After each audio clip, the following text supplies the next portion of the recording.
Hello, I'm Russell from Team iClicker, and we constructed a prototype for a prosthetic leg. I'm here to talk about the design for the knee and how it complies with our pneumatic cylinder.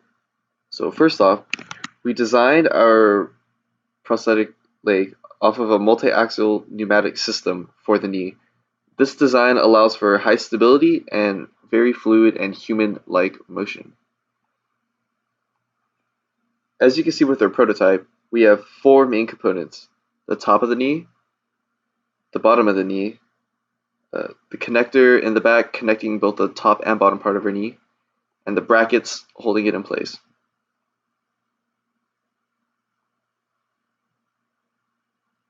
And now I'm going to talk about the design of the top part of the knee.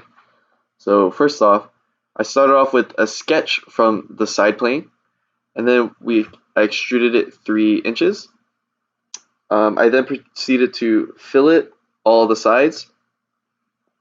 The next part, I created a plane right here, and then I drew and revolved a sphere around it, and on top of that I extruded a cylinder, and the cylinder acts as a connector for our thigh piece.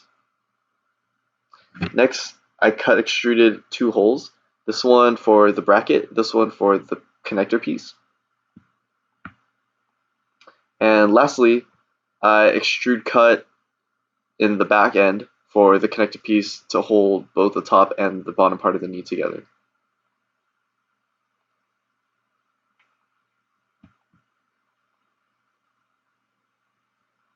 For the bottom part of the knee, again, I started off with a side sketch and extruded it 3 inches to comply with the top part of the knee. I then proceeded to fillet all the sides, again, so it is not pointy and sharp. Next, I extrude cut this back end piece, again, for the connector to connect to the top part of the knee. Next, I extrude cut these 2 holes, this one for the connector and this one for the bracket. And lastly, we extruded a piece on the bottom and cut a hole, and this serves as our connector to the pneumatic cylinder. Initially, the design for it was for the cylinder to connect inside the piece and work with the inner mechanism. However, this proved to be too complicated, and in the time we had, it cannot be done. Moving on, we have our connector piece that connects both the top part of the knee and the bottom part of the knee. It's a simple rectangular shape, and it has 2 holes extrude cut through it. I started again with drawing from a side plane and extruding. I filleted the edges so it does not point, and it allows it to turn and move within the parts. I extrude cut these 2 holes.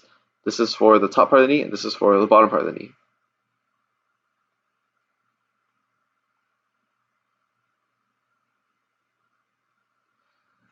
For the next part of our knee, we have the bracket. I started using a 3-point arc slot to draw it along a side plane, like that. And then I then extruded it sideways, 0.1 inches. In the end, this proved to be quite thinner than we thought. Next, I extrude cut 2 holes. This is for the top part of the knee, and this is for the bottom part of the knee. The design is used to hold the knee parts in place and prevent any additional movement. Lastly, we have a placeholder bolts for the knee. It's just a simple cylinder, circle extruded along the side, and this serves just as a placeholder for the screws which we ordered for the moving parts.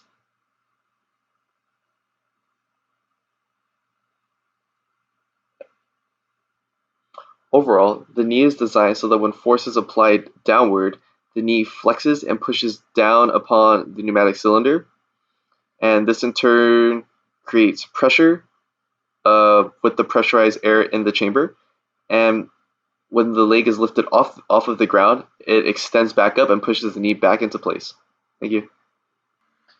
In review, we notice that the dimensioning looks off in all of our parts. However, that is because we scaled down all the parts, as initially we were building a full-size knee. However, for prototyping, it needed to be way smaller. It is not incorrect dimensioning, it is just scaled down. Thank you. Hopefully there was no misunderstanding.